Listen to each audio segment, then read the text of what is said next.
So now that Christmas has passed, and at the time of recording this, the new year is also upon us. A lot of people are getting into VR. A lot of new Quest 3s and 3Ss are in the hands of people who've already been or just now getting into the landscape. I personally had the Quest 3 since launch date, and I use it standalone often, as well as with PCVR. But Meta's Horizon OS still felt very limiting to me, but I know some workarounds. So here is Basil's comprehensive guide to setting up your Quest 3 or 3S to get the maximum usage as a standalone computing device. So you've unboxed and you're going for setup. Let me walk you through the basics here. Unfortunately, as of right now, you still need a mobile device or a PC running an emulator to set up your Quest 3. I could get into a whole rant about how this is marked as a standalone, even though you still need another device to set up, but we'll leave that for another video. Maybe. So, for starters, we're going to download the Meta Horizon application on the Google Play Store. Once that's installed, you'll need to sign up with a Meta account or a Facebook account linked to a Meta account. In headset, you'll be prompted to enter your Wi-Fi credentials. Once this is done, the app on your phone should find the headset from the get-go. This is super easy. Just follow the screen prompts, allow permissions, choose your headset type, and enter the Wi-Fi details on your headset. At this point, the headset will probably do an update and restart, but after, it will prompt you that it needs to pair with the application on your mobile phone. After inputting the code on your headset from the app will have some further prompts, user agreements, and then you're off to the races. Now it's time to shoot zombies, play Beat Saber, or become a furry in VR chat, right? Calm down. Let's improve the quality of life for ourselves first. Our first step is going to be installing SideQuest. You do need a PC or a mobile phone for this setup. I will be using my PC, but there are plenty of YouTubers who have shown how to do it using your mobile phone. First things first, go to your browser of choice and search for SideQuest. Download and install it. We now have to enable developer mode on the headset. Open the app one last time on your phone, going to the headset settings and enabling developer mode. Okay, now hopping back onto the PC, we're going to go to FireFox's GitHub, link will be in the description below. And we're going to download the ARM x86 APK from the Releases tab. We're going to then want to plug our headset into the PC using a Type-C to USB 3.0. Then open up SideQuest and the headset will prompt you for permissions. Click Always Allow on this computer. Now click Install APK from PC in SideQuest and pick that APK file that we had just downloaded.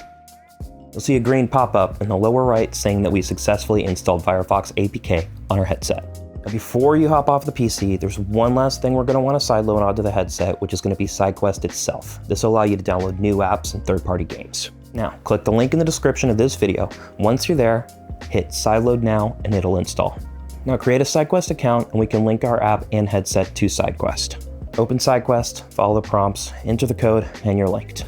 Our next step will be to install Discord so you can talk to all your e-kittens. Search for AliU Cord inside SideQuest, download, give permissions, install, run the installer. You now have Discord standalone on your headset. Shout out to my boy the Mysticle. Our next quality of life workaround is going to be YouTube Music, Google Photos, and the YouTube app. But first, Lightning Launcher. Now click Library, Unknown Sources, and then Firefox. Search for Lightning Launcher in Google, go to their GitHub, click Desktop Page View, then go to Releases, and then download the APK. Now wait, why did I need Firefox for this? Well, the Meta browser doesn't allow you to access your downloads. Firefox does. Once it's downloaded, click Open Install, give permissions, install. Then you can launch Lightning Launcher from the Unknown Sources tab. I do suggest setting up the library shortcut option in the launcher settings, that way it'll open whenever you click on library. Next up, back in Firefox, we're going to search for Revanced Manager. Download it and install it. Open it up, download microservices and YouTube, Google Photos, YouTube Music, along with any other apps you might want. Now open MicroG Services and make sure all settings in the Google account tab are disabled and Safety Net is turned on. You can turn these back on once your account is added, but with them on, you'll be unable to reach Google servers. Next, in Firefox, we're going to search for F-Droid and install it. Then, in F-Droid, you're going to search for the Aroura store. Download and install that. This is a Google Play Store that doesn't need Google services, so now you can sideload any app you want. As for the next quality of life improvement, we're going to look at Quest Game Tuner. Although this is a paid app, I am not affiliated with them. The download can be found in Lightning Launcher in the Settings tab. Once you follow the prompts on itch.io, you'll also have to link this with the serial code that they give you through the setup process, enabling developer mode in the Android settings and setting up the wireless ADB. This app helps optimize games for higher FPS and gives some nice camera options for content creators, as well as has options for running native ADB commands in headset. Lastly, I'm going to be giving suggestions on some things I wish I had access to in my first week of having my Quest 2 back in the day. Number one would be PCVR connection methods. There's a couple options here on what to use, but it's really up to your preference. We have QuestLink, which you would need a Type-C cable to connect to your PC, or there's AirLink.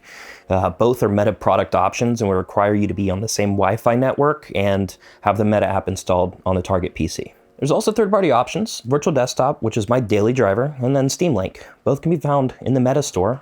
Virtual Desktop is a paid program, but it really rules the roost in my opinion with options like connection outside of local network, pass-through portals, controller emulation, and 3D video player capability. As for my second suggestion, that would be YouTubers. There are some amazing channels out there who stay on top of news in the VR industry, from the Mysticle, GetHip VR, SteveKnows, and Cas Cherry VR. There's also amazing people who deep dive into strings of code to see upcoming updates for Meta products and Steam. Mentioning a few would be Sad Leads Bradley and Luna on Twitter.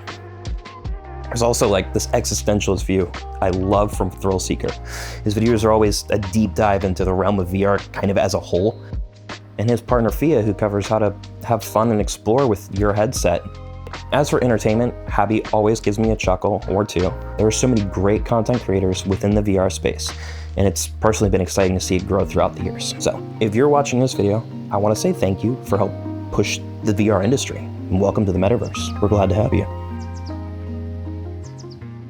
All right, so this was definitely out of the scope of my usual video. I cover more of DIY things and kind of tinkering, but again, seeing Christmas just passed, I still had the GetHip on. I felt it was important to kind of showcase that, you know, a lot of people are hopping into VR, the industry is still growing, and if you find this interesting, I do a lot of DIY stuff, and as you go further down the rabbit trail, getting into VR more, I have a video up showing how to build full body tracking for less than $200. And I also have a video hopefully coming up once I get my 3D printer recalibrated on building eye tracking for the Quest 3 and making it more of a Quest 3 Pro, because the Quest Pro is such a flop. I hate that headset. My boyfriend loves it. I hate it. If you like this video, leave a like, subscribe for more content, I guess, if you want it. Ring the bell if you want more DIY stuff. And thank you very much for watching.